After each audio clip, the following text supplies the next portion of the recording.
Groundbreaking legislation signed by Governor Hochul yesterday, making New York the first state in the U.S. to require insurance coverage for scalp cooling caps. The devices help prevent hair loss during chemotherapy and often devastating side effects of treatments. And joining us now is Nancy Marshall, co-founder of the Rapunzel Project and a cancer survivor herself. Her organization urged Governor Hochul to sign this bill. Thanks so much for being with us again. Thank you for having me again. We are so excited. This is spectacular because you were just back here in June. You were here with us in June. And how's it feel now? It was remarkable in June. This legislation, it was sponsored by Assembly Member Linda B. Rosenthal of Manhattan and State Senator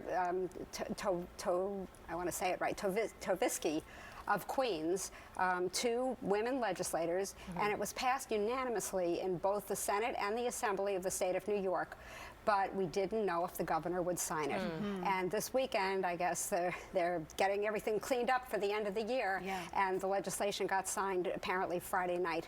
New York's the first state in the country to do this, and it's such an amazing precedent. This is so incredible. It's life-changing. I mean, as you know, during chemo, losing your hair is one of the hardest parts of chemo for patients, but the cooling caps help preserve some of that hair. So talk a little bit about the cooling caps and how they work. So chemotherapy kills fast-growing cells, and unfortunately hair cells are also fast-growing cells, and so in the process of trying to get rid of the bad stuff, you also do a lot of damage to some good stuff. And the caps, basically, they're extremely cold. They constrict the blood vessels that lead to the hair follicles, and they also slow down the metabolic activity of the cells in the area of the scalp. Wow. And so that extreme cold starts before the patient's infusion begins. You maintain the cold during the infusion, and for anywhere from 2 to 5 hours after the infusion, and that extreme cold limits the amount of chemotherapy that gets to the hair. We're taking a look at some of the pictures there on the screen, some of the before and afters. Is this the most effective treatment that you've seen on the market? There really isn't anything else. I mean, there are stories going back to the 70s about women putting bags of frozen peas on their head because even then there was some understanding of the fact that cold could help.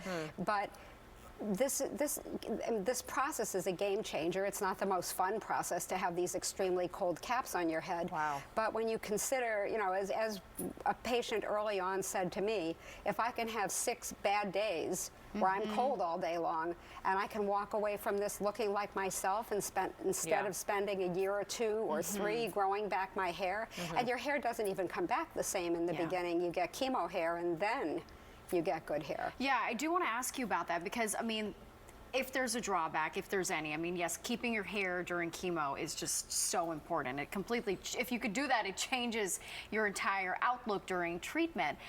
But it is a arduous process. I mean, how many hours are you spending with that cooling cap, and how cold does it get? You know, it's not for everybody.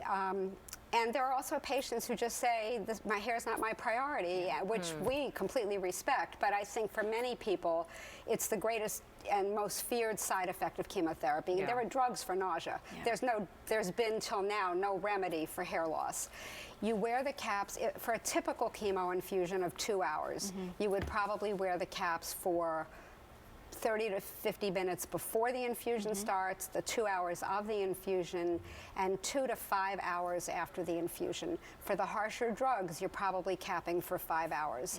There are a couple of different capping systems. The machine caps, you generally don't cap as long, which is a plus, but the manual caps, you generally you can control how long you use them for, and you cap longer. They're colder. They generally work extremely well because it's longer and colder. But the machine caps are really user-friendly. A lot of hospitals are providing them now to patients, so patients really can just walk into their treatment and have it done.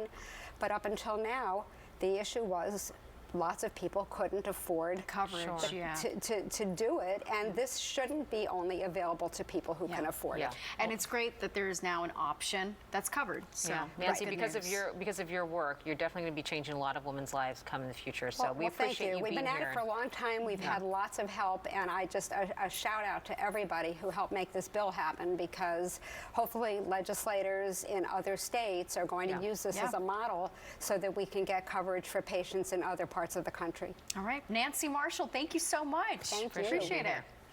Well, Liv is up next with more on the cool down that is on the way.